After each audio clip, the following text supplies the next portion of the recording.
नमस्कार, स्वागत है आपका ईटी नाउ स्वदेश पर। मैं हूं आपके साथ सौमित्र बुतकर और आप देख रहे हैं शेयर बाजार पर हमारी खास पेशकश कल की तैयारी। इस शो में हम आपको बताएंगे आज के बाजार का पूरा हाल, दिन भर की सभी बड़ी खबरें और फोकस होगा नतीजों पर भी। कल के ट्रेडिंग सेशन के में आपकी स्ट्रैटेजी क्या होनी चाहिए, क्या तैयारी होनी चाहिए, ये बताने के लिए हमारी पूरी रिसर्च टीम हमारे साथ है। पूजा और शरद हमारे साथ जुड़ेंगे, साथ ही हमारे दो खास मेहमान भी होंगे जो बाजार पर अपना एनालिसिस देंगे और आपको कुछ आइडियाज़ भी देंगे कल के बाजार में किस तरह ट्रेड करना है उसके लिए। शुरुआत करेंगे हम बाजार की खबर से ही, जहां पर हमने देखा आज जोरदार बिकवाली देखने को मिली। एक्सपायरी के दिन कई सारे ट्रिगर्स बाजार पर हावी दिखे और निफ्टी ने 18,000 और सेंसेक्स ने 60,000 के अहम स्तरों को तोड़ दिया और संभालने में नाकामयाब रहे। बीते कई दिनों से बाजार को सहारा दे रहे बैंक इंडेक्स में भी हमने 3.25% की गिरावट देखी। पूजा हमारे साथ जुड़ रही हैं। पूजा, बताइए कौन कौन से शेयरों और सेक्टर्स में सबसे ज्यादा दबाव दिखा और क्या वजह रही इतनी बड़ी गिरावट की आज? बाजार में आज भारी बिकवाली देखने को मिली। बैंक निफ्टी में 3% से ज्यादा की गिरावट आई। निफ्टी की जो अक्टूबर सीरीज की एक्सपायरी हुई है वो आज 18,000 के नीचे देखी गई। सेंसेक्स की बात करें तो 1000 अंकों से ज्यादा की कमजोरी आज सेंसेक्स में भी देखने को मिली और सभी सेक्टरल इंडेक्स आज लाल निशान में थे। सबसे ज्यादा दबाव आज बनाया है सरकारी बैंकों ने। रियल एस्टेट और मेटल शेयर जो थे वो आज सबसे ज्यादा टूटे हैं। लेकिन इस कमजोर माहौल में भी निफ्टी में जो गेनर्स थे आज के वो थे इंडसइंड बैंक, एल&टी। नतीजा है उसके बाद अच्छी तेजी एल&टी के शेयर में भी देखने को मिली। अल्ट्राटेक और एशियन पेंट्स यहाँ पर अच्छी मजबूती थी। लूजर्स की बात करें निफ्टी के तो Adani ports, ITC, ONGC, ICICI bank, ये कुछ ऐसे स्टॉक्स थे जिनमें कि आज काफी ज्यादा कमजोरी देखने को मिल रही थी। बैंक निफ्टी पर आज दबाव बनाया है पीएनबी ने। 10% की गिरावट थी आज स्टॉक में। इसके अलावा आईडीएफसी, फर्स्ट बैंक, आईसीआईसीआई और कोटक महिंद्रा बैंक में भी आज कमजोरी के साथ कारोबार होता हुआ दिखाई दिया। मिड कैप में जो लूजिंग स्टॉक्स थे वो थे टाटा केमिकल्स, दीपक नाइट्राइट, यूनियन बैंक और इंडिया बुल्स हाउसिंग फाइनेंस। इन सभी स्टॉक्स ने आज दबाव बनाया। वही अगर गेनर्स की बात करें तो आईआरसीटीसी में आज मजबूती थी। टीवीएस मोटर्स, डॉक्टर लाल पैथलैब और डालमिया भारत अच्छे नतीजों के दम पर आज डालमिया भारत में भी अच्छी मजबूती देखने को मिली है। वहीं रियल एस्टेट स्टॉक्स में भी आज काफी ज्यादा दबाव था। गोदरेज प्रॉपर्टीज, शोभा डेवलपर्स, आईबी रियल और डीएलएफ, ये कुछ ऐसे स्टॉक्स थे जहां पर कि आज कमजोरी के साथ कारोबार होता हुआ दिखाई दिया। शुक्रिया पूजा। अपने दोनों मेहमानों को शामिल करते हैं चर्चा में। रवि सिंह और देवांग शाह हमारे साथ जुड़ गए हैं। बहुत बहुत स्वागत है आप दोनों का। रवि, आपसे जानना चाहूँगा, काफ़ी ज़्यादा हमने दबाव देखा बाजार पर आते हुए आज, और अब खबर आ रही है कि एफआईआईज़ की तरफ से करीब करीब 4,000 करोड़ रुपए की बिकवाली आज के दिन की गई है। कैसे देखते हैं आप बाजार की इस गिरावट को और क्या लगता है कि ये आने वाले कुछ समय तक, दिवाली के समय तक, उसके बाद तक जारी रहेगी? चलिए, लगता है रवि के साथ कनेक्शन में कुछ समस्या है। इस बीच हम लोग देवांग से बात करते हैं। देवांग, क्या लगता है, चार्ट्स में हमने देखा बहुत अहम लेवल टूटते हुए 18,000 के नीचे पहुंच गया है निफ्टी एक बार, कितनी और गिरावट बाकी है? ओवरऑल हम मार्केट की बात करें तो हायर लेवल पे सस्टेन हो रहा है, करेक्शन हमने देखा इंटेक्ट है। यहाँ पे कहेंगे कि अग्रेसिव सेलिंग के लिए अवॉइड करना चाहिए बिकॉज राइट नाउ एक इंपॉर्टेंट रिट्रेसमेंट जोन है। 61.8% के रिट्रेसमेंट जोन के पास मार्केट है। यहाँ पे वेट एंड वॉच का अप्रोच रखना चाहिए। बट लेवल की बात करें तो निफ्टी स्पॉट के जो लेवल है वो 17,800 17,750 एक इंपॉर्टेंट सपोर्ट जोन है। इफ अगर ये भी लेवल ब्रीच करते हैं तो पॉसिबल फर्दर करेक्शन देख सकते हैं। रेजिस्टेंस की बात करें तो 18,000 का एक स्ट्रॉन्ग रेजिस्टेंस नाउ निफ्टी का स्ट्रॉन्ग रेजिस्टेंस जोन है 18,000 का। अब यहाँ से एक स्ट्रॉन्ग रेजिस्टेंस होगा और काफ़ी कॉशियस होकर चलना चाहिए बाजार में इस समय, जहाँ हम देख रहे हैं कि काफ़ी बिकवाली हुई है। हमने कई और बाजार के दिग्गजों से बात की और उनका नज़रिया भी जाना। बाजार में बुल रन का फ़ायदा अब रियल एस्टेट सेक्टर को मिल सकता है। नीपियन कैपिटल के फाउंडर और एमडी गौतम त्रिवेदी को लगता है कि आने वाले दिनों में रियल एस्टेट की डिमांड बरकरार रहेगी और उसका फ़ायदा इस सेक्टर के शेयरों को भी होगा। 40-50 साल में जब भी स्टॉक मार्केट में बुल रन आता है तभी एक सेक्टर जिसका मैक्सिमम फायदा होता है वो है रियल एस्टेट सेक्टर। और मुझे लगता है कि इस बार भी ये शुरुआत हो चुकी है जहां पे कुछ लोगों ने रियल एस्टेट सेक्टर में इन्वेस्टमेंट शुरू कर दिया है। स्टॉक मार्केट में कैपिटल गेन्स बुक करके रियल एस्टेट में आ रहे हैं। और इस टाइम हम लोग देख रहे हैं कि रियल एस्टेट सेक्टर में जो इन्वेस्टमेंट आ रहा है वो जेन्युइन है। मतलब जिसको एक्चुअल यूजर इन्वेस्टमेंट आ रहा है, नॉट कि इन्वेस्टर्स जो एक जमाने में आपको याद होगा 10 या 12 साल पहले लोग जाके 2-3 फ्लैट खरीदते थे और इन्वेस्ट कि भाई ये अभी यहाँ से डबल होगा, ट्रिपल होगा, लेकिन वो कभी हुआ नहीं। तो जो इन्वेस्टर कम्युनिटी है रियल एस्टेट में आज की तारीख में दिख नहीं रही है, और जो आ रहे हैं वो जेन्युइन इन्वेस्टर्स आ रहे हैं, which is a good news. दूसरी बात यह है कि आपने जो कहा वो सही बात है। मैक्रोटेक देखो, सोबा देखो, हर एक कंपनी, ओबरॉय देखो, हर एक कंपनी के नंबर्स जो दूसरे क्वार्टर में आए थे वो नियर रिकॉर्ड नंबर्स आ रहे हैं in terms of volume sales. In fact Sobha का आप देखो तो Sobha has had a record quarter, 51% growth in volume. So मेरा कहने का यही मतलब है कि मुझे लगता है कि जो डिमांड इंप्रूवमेंट आई है रियल एस्टेट सेक्टर में अक्रॉस इंडिया, वो चलती रहेगी, और मुझे लगता नहीं कि right now there is any scope of any correction in real estate. Okay, Ravi को भी शामिल करते हैं यहाँ चर्चा में। रवि, आपसे जानना चाहेंगे, जैसा कि यहाँ पर त्रिवेदी जी बता रहे हैं कि रियल एस्टेट में अब जेन्युइन बायर्स लौट के आ रहे हैं और शायद यहाँ से और तेज़ी देखने को मिली। आपको लगता है कि आने वाले कुछ समय में रियल एस्टेट सेक्टर मदद कर सकता है यहाँ पर बाजार की, और निवेशकों को यहाँ मौके खोजने चाहिए?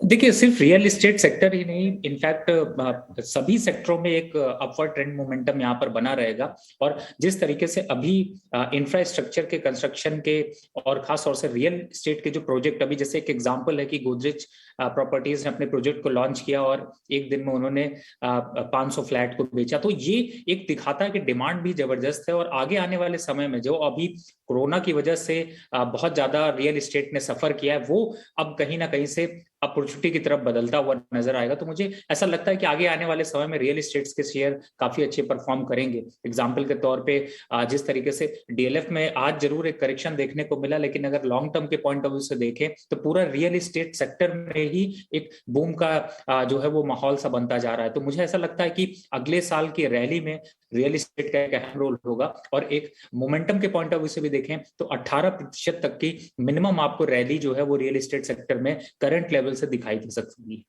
ओके, तो यहाँ पर कुछ स्कोप ज़रूर दिखाई देता है आने वाले समय में रियल एस्टेट सेक्टर में। चलिए बात कर लेते हैं आईपीओ बाजार की, जहाँ पर हमने काफ़ी एक्शन पिछले कुछ समय में देखा है। ब्यूटी और personal care products company Nykaa का आईपीओ आज खुल गया। पहले दिन इसका इशू 1.5 गुना भर गया। रिटेल निवेशकों का हिस्सा 3.5 गुना भर चुका है, जबकि एचएनआई निवेशकों का हिस्सा 50% तक भरा है। रिटेल निवेशक इस आईपीओ में 1 नवंबर तक पैसा लगा सकते हैं।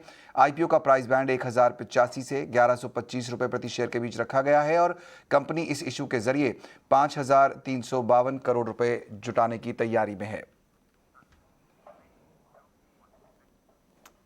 इसके अलावा डिजिटल पेमेंट्स कंपनी पेटीएम अगले महीने देश का सबसे बड़ा आईपीओ ला रही है। इस कंपनी का आईपीओ साइज 18,000 करोड़ रुपए से ज्यादा का है। आईपीओ के बाद आगे पेटीएम की क्या तैयारी है, फाइनेंशियल सेक्टर में आगे कैसे बढ़ेगी कंपनी, और शेयर होल्डर्स को उनका क्या वादा है, इस पर ईटी नाउ और ईटी नाउ स्वदेश के मैनेजिंग एडिटर निकुंज डालमिया ने कंपनी के एमडी और सीईओ विजय शेखर शर्मा से बात की। आइए सुनते हैं।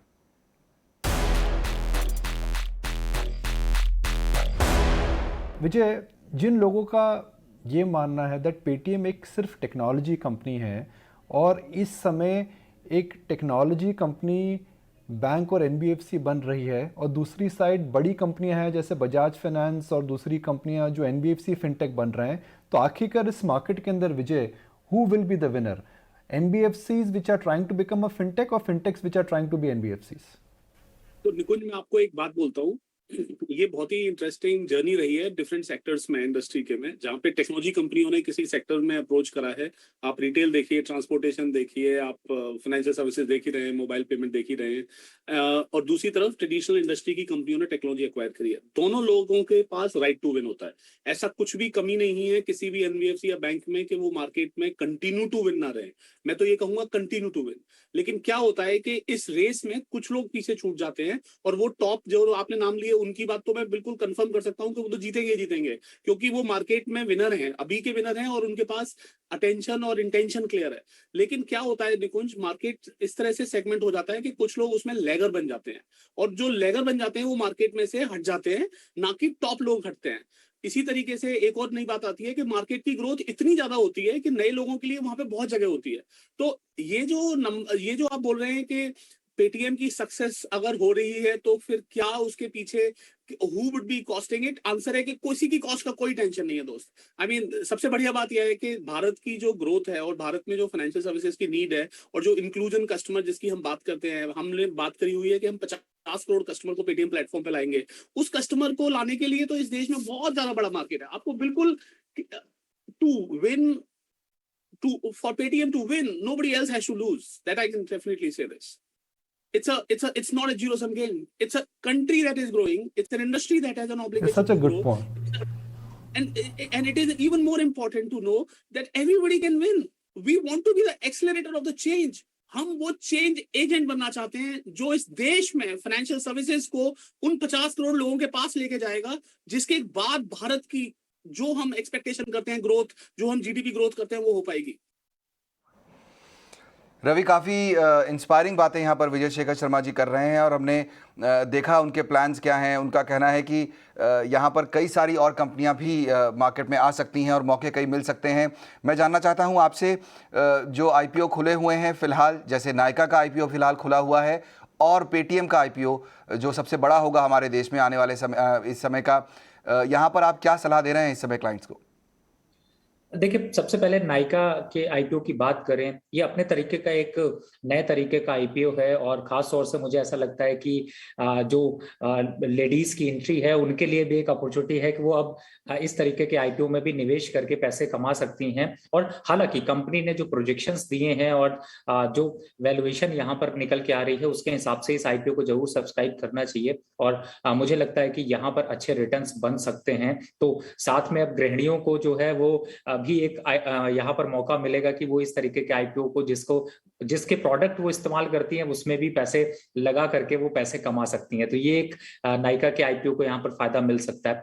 दूसरी बात आपने कही पेटीएम की। देखिए, पेटीएम आज के समय में वेल नोन ब्रांड है और बहुत लोगों को एक्सपेक्टेशन थी और इनफैक्ट ग्रे मार्केट में पेटीएम के शेयर की खरीद फरोख्त आपको देखने को सेकेंडरी मार्केट में जरूर मिली है और अच्छे प्रीमियम्स मिले हैं। बहुत से कंपनीज ने इसके प्रोडक्ट बनाकर यहाँ पर सेल करने की कोशिश की है। तो ओवरऑल और जो बिजनेस प्लानिंग है वो बहुत इजीली सबको अंडरस्टैंड हो गया है कि अब टेक्नोलॉजी का जो दौर है और चूंकि पेटीएम जो है वो एक नए तरीके का कॉन्सेप्ट सबसे पहली बार लेके आया, तो मुझे ऐसा लगता है कि ये एक इन्वेस्टर के लिए भी मौका है कि अब वो टेक्नोलॉजी के साथ में अपने पोर्टफोलियो में अपने रिटर्न को भी यहाँ पर बढ़ा सकें और वो इस कंपनी को लेकर के आगे चल सकते हैं। तो ये उसके पॉइंट ऑफ व्यू से भी अच्छा है। और हालांकि जो प्रोजेक्शंस यहाँ पर पेटीएम के हैं वो तो ऑब्वियसली है कि सभी लोगों को नोन है, तो अच्छा खासा यहाँ पर निवेश के साथ में आपको अच्छे खासे रिटर्न्स मिल सकते हैं, लिक्विडिटी की भी अच्छी रहेगी। तो ओवरऑल फेयर प्राइस के हिसाब से देखें तो जरूर निवेश करना चाहिए। आप आईपीओ अगर आता तो मुझे लगता है कि आपको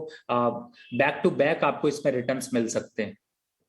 चलिए, तो अच्छे रिटर्न्स की उम्मीद है यहाँ पर और आपको सब्सक्राइब करना चाहिए। रवि की सलाह यहाँ पर ये है। फोकस करते हैं नतीजों पर, जहाँ हमने देखा कि आज कई और अहम कंपनियों के नतीजे आए। बजाज फिनसर्व और मैरिको के नतीजे कैसे रहे बताने के लिए हमारे साथ शरद मौजूद हैं। शरद, कैसे एनालाइज किया आपने इन दोनों नतीजों को? बजाज फिनसर्व के अच्छे नतीजे आए हैं और ऑलमोस्ट टोटल इनकम का ग्रोथ देखने मिला है, वो 20% का ग्रोथ देखने मिला है। पैट में भी ऑलमोस्ट 14% का जंप देखने मिला है। याद रखिए, ये कंपनी होल्डिंग कंपनी है इंश्योरेंस बिजनेसेस के लिए और बजाज फाइनेंस के, जिसके ऑलरेडी नतीजे आ चुके हैं और बेहतरीन नतीजे देखने मिले थे जो अबव एस्टिमेट्स कहा जा सकता है। जनरल इंश्योरेंस में लगभग 28% का जो है ग्रोथ देखने मिला है टॉप लाइन बेसिस पे और लाइफ इंश्योरेंस का जो सेगमेंट है उसमें 52% ग्रोथ आपके न्यू इंडिविजुअल बिजनेस सेगमेंट में देखने मिला है। क्लेम रेशियो अगर जनरल इंश्योरेंस की बात करें तो थोड़ी सी जो है बढ़ोतरी देखने मिली है 77.6% पे और AUM में ग्रोथ लगभग 17% का हुआ है। लाइफ इंश्योरेंस बिजनेस भी फोकस में रहेगा जहाँ पे AUM जो है 27% से बढ़ोतरी देखने मिली है। उसके अलावा आपको बात करेंगे FMCG स्पेस से मैरिको के जो नतीजे आए हैं लगभग इनलाइन नतीजे देखने गए हैं। आप रेवेन्यू ले लीजिए, एबिटा ले लीजिए, पैट ले लीजिए, तीनों जो हैं इनलाइन आए हैं। वॉल्यूम में ग्रोथ जो है लगभग 8% का देखने मिला और जो अनुमान था वो तकरीबन 8 से लेकर 10% तक था। मैनेजमेंट की जो आउटलुक है वो बहुत पॉजिटिव रही है मैरिको के लिए। वो एक्सपेक्ट करें कि mid single digit volume growth हो आपकी जो सेकेंड हाफ ऑफ FY22 में और high single digit volume growth expect कर सकते हैं चौथे तिमाही के लिए। ग्रॉस मार्जिन में भी एक अच्छी इंप्रूवमेंट देखने मिलेगी सिक्वेंशली देखा जाए तीसरी तिमाही में और चौथे तिमाही में। और आखिर में मैनेजमेंट ने ये भी कहा कि जो एबिडा मार्जिन है उनमें भी एक अच्छा इंप्रूवमेंट देखने मिलेगा चौथे तिमाही के लिए। तो ओवरऑल जो है आपके बजाज फिनसर्व और मैरिको के जो लगभग अच्छे नतीजे आए हैं। शुक्रिया शरद। देवांग, इन दोनों ही पर मैं आपकी राय लेना चाहूँगा, बजाज फिनसर्व भी और मैरिको हमने देखा कि 600 के 52 वीक हाई तक गया था। आज तो खैर बाजार में कुल मिलाकर दबाव था, इसलिए करीब करीब 2% नीचे। तो पहले मैरिको से शुरुआत करते हैं, क्या कहते हैं चार्ट्स? मैरिको की बात करें तो चार्ट डेली चार्ट एक sideways kind of thing chart है। यहाँ पे एक बेरिश पैटर्न बना हुआ है ऑन द डेली चार्ट, तो लगता है कि यहाँ पे थोड़ा बहुत करेक्शन एक्सपेक्टेड है। एंड रेजिस्टेंस की बात करें तो मैरिको का जो रेजिस्टेंस लेवल है 581 एक स्ट्रॉन्ग रेजिस्टेंस फेस कर रहा है। तो जब तक ये लेवल के ऊपर नहीं जाता है स्टॉक तब तक अवॉइड करना चाहिए। सपोर्ट की बात करें तो 551 एक इंपॉर्टेंट सपोर्ट जोन है मैरिको के लिए। और बजाज फिनसर्व हमने वहाँ पर भी कुछ दबाव देखा, हालांकि पिछले कुछ समय में कुछ ज़्यादा मूव भी नहीं दिखा पाया है ये स्टॉक। सही बजाज फिनसर्व की बात करें तो वीकली चार्ट एक बेरिश कैंडल पैटर्न बना है, दूसरी पैटर्न का रेजिस्टेंस लेवल। तो यहाँ से मानना है कि थोड़ा बहुत करेक्शन और इंटैक्ट है। 17,750 एक इंपॉर्टेंट सपोर्ट जोन है। अगर ये लेवल भी ब्रीच करते हैं तो फर्दर और एक्सपेक्टेशन है कि फर्दर करेक्शन इंटैक्ट है स्टॉक के अंदर। ओके, तो वो स्ट्रैटेजीज बजाज फिनसर्व और मैरिको पर आपके लिए। बजाज कंपनियों के साथ ही रहते हैं यहाँ पर। बजाज ऑटो ने आज बजाज पल्सर F250 और N250 को लॉन्च किया। इस मौके पर हमारे संवाददाता उत्कर्ष चतुर्वेदी ने बजाज ऑटो के MD राजीव बजाज से इलेक्ट्रिक व्हीकल स्पेस में कंपनी की योजनाओं और नई टू व्हीलर कंपनियों के बारे में पूछा, तो देखिए उन्होंने क्या जवाब दिया।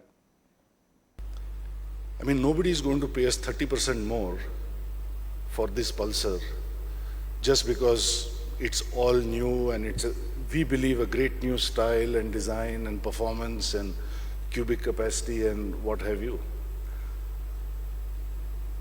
This is another thing that in engineering terms I think Indian auto engineering companies have not really mastered, that if you go and shake up the bill of materials, change all the tooling, redo the lines, how do you still preserve the cost structure at the end of it? The consumer may not care, it's none of his business, but obviously for the OEM, this is a big deal. So these were really the two challenges in front of us. More brand for the same consumer, more product for the same cost or for the same money.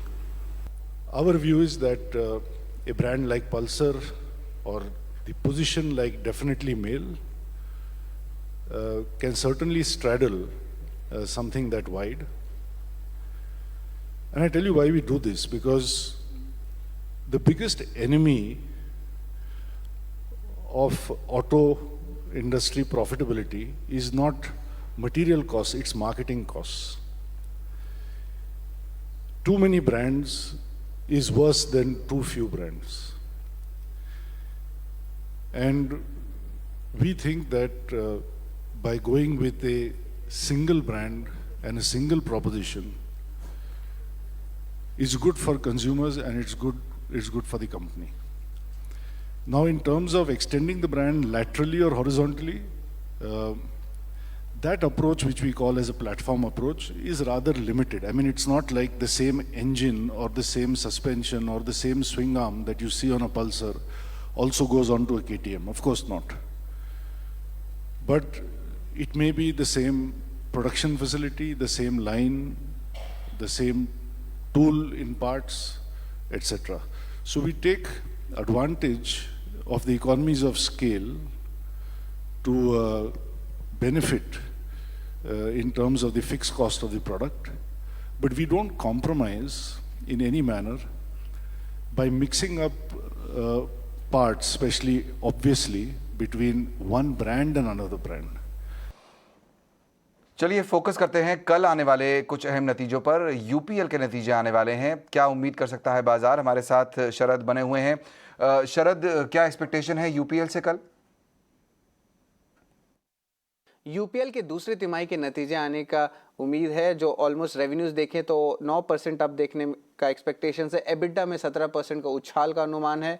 Margins में भी almost 130 basis points का जो है growth देखने मिलेगा, लगभग 20% का आएगा।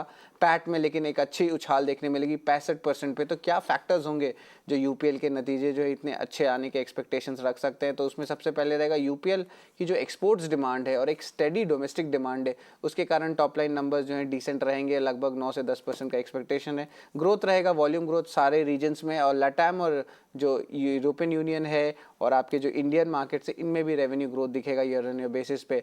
लैटाम में हाउएवर आपके जो है सबसे ज़्यादा जो है रेवेन्यू की शेयर है और वो सबसे बड़ी डोमिनेंट पाई पे आती है। इंपॉर्टेंट फैक्टर्स जो हम लोग आगे देखेंगे वो रहेंगे, पॉजिटिव्स रहेंगे कि नए लॉन्चेस क्या हो रहे हैं, कैश फ्लोज में क्या बढ़ोतरी हो रही है और वर्किंग कैपिटल क्या कम हुई है कि नहीं। उसके अलावा नेगेटिव में जो एक्सपेक्ट कर सकते हैं कि पोटेंशियल प्रेशर आ सकता है, क्योंकि इनपुट कॉस्ट में बढ़ोतरी हुई है तो बाद में चल के मार्जिन्स में प्रेशर अगले 2 या 3 क्वार्टर में आ सकता है। और उसके अलावा सबसे इंपॉर्टेंट मॉनिटरेबल्स रहेगा डेट रिडक्शन और कैपेक्स के क्या प्लान्स है। तो ओवरऑल जो है यूपीएल के जो नतीजे आने वाले वो एक्सपेक्टेशंस है कि आपके प्रॉफिट में जो एक अच्छी ग्रोथ देखने मिलेगी। शुक्रिया शरद। देवांग, 750 का लेवल यूपीएल ने इस महीने में हमने देखा छुआ था, उसके बाद कुछ करेक्शन आया और फिर ये स्टॉक ऊपर चलने लगा है। 730 के आसपास बंद हुआ है आज और 1.5% की गिरावट है हालांकि, लेकिन क्या आपको लगता है कि यहाँ से कुछ और मूवमेंट दिखेगी? क्या ये वापस अपने जो 52 वीक हाई है करीब 864 रुपए के आसपास वहाँ पहुँच सकता है फिर से? जी, ओवरऑल डेली चार्ट की बात करें यूपीएल की तो lower top lower bottom chart structure में अभी भी है। सो यहाँ पे एक स्ट्रॉन्ग रेजिस्टेंस फेस कर रहा है 750 755। जब तक ये लेवल ब्रीच नहीं करते हैं लेवल्स तब तक अवॉइड करना चाहिए बाइंग के लिए, इस पर्टिकुलर स्टॉक के लिए। अगर सपोर्ट की बात करें तो 700 एंड 690 एक इंपॉर्टेंट सपोर्ट जोन है। इफ इट्स ब्रेक तो फर्दर हमें फॉल दिख सकता है पर स्टॉक के अंदर। ओके, कुछ और अहम नतीजे जो आज आए हैं उसमें डीएलएफ और इंडिगो शामिल हैं। डीएलएफ का मुनाफा 232 करोड़ से बढ़कर करीब 380 करोड़ के पास पहुंच गया है। वहीं इंडिगो का हमने देखा है कि घाटा बढ़ रहा है, 1200 करोड़ रुपए से बढ़कर करीब 1425 करोड़। रवि, आपको लगता है कि जिस तरह से अब अनलॉक की थीम शुरू हो गई है, हम देख रहे हैं कि लोगों ने ट्रैवल करना शुरू कर दिया है, सरकार ने एयरलाइंस को अलाउ कर दिया है कि वो 100% कैपेसिटी पे फ्लाई करना शुरू करें, यहाँ से एयरलाइन स्टॉक्स कुछ बेटर रिटर्न्स दे पाएंगे आने वाले दिनों में?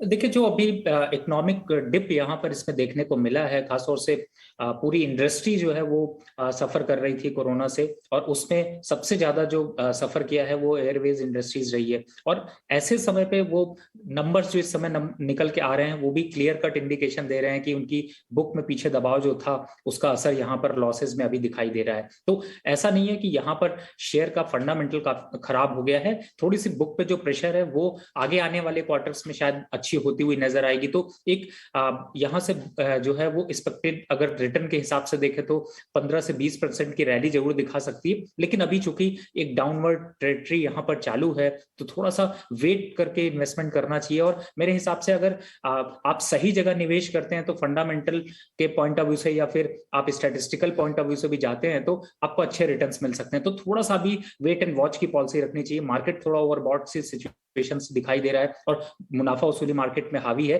तो थोड़ा सा इंतजार करके वापस लोअर लेवल पे निवेश करने में ज्यादा समझदारी है। थोड़ा सा इंतजार करेंगे तो बेटर रिटर्न्स की एक्सपेक्टेशन भी रख सकते हैं। रवि, हम लोग तैयारी कर रहे हैं कल की, तो क्या कुछ आइडियाज़? आज का बाजार जो हमने देखा काफ़ी गिरावट उसमें थी और दबाव दिखाई दे रहा है बैंकिंग स्पेस में अलग अलग जगह पर। क्या आपको लगता है कि अब इस गिरावट में कुछ खरीदारी के मौके हैं? कोई आइडियाज़ हैं हमारे दर्शकों के लिए आपके पास?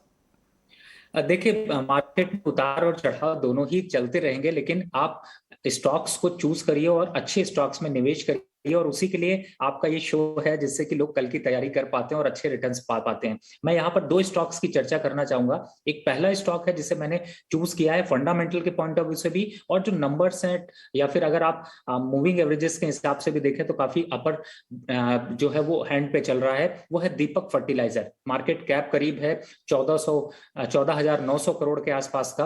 और खास बात, इसकी 3 इंपॉर्टेंट पॉइंट हैं जो मैं हाईलाइट करना चाहता हूं।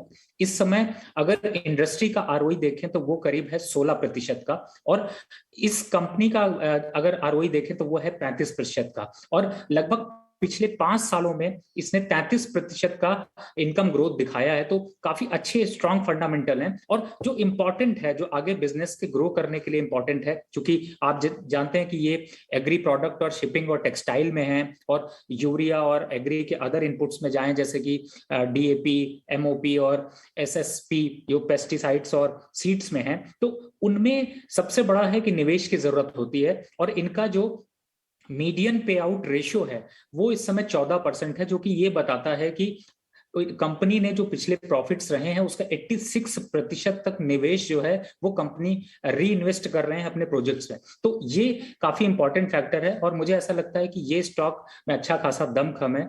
380, 390, 400 तक के टारगेट कर हिम्मत रखता है, तो आप इसमें एक निवेश कर सकते हैं।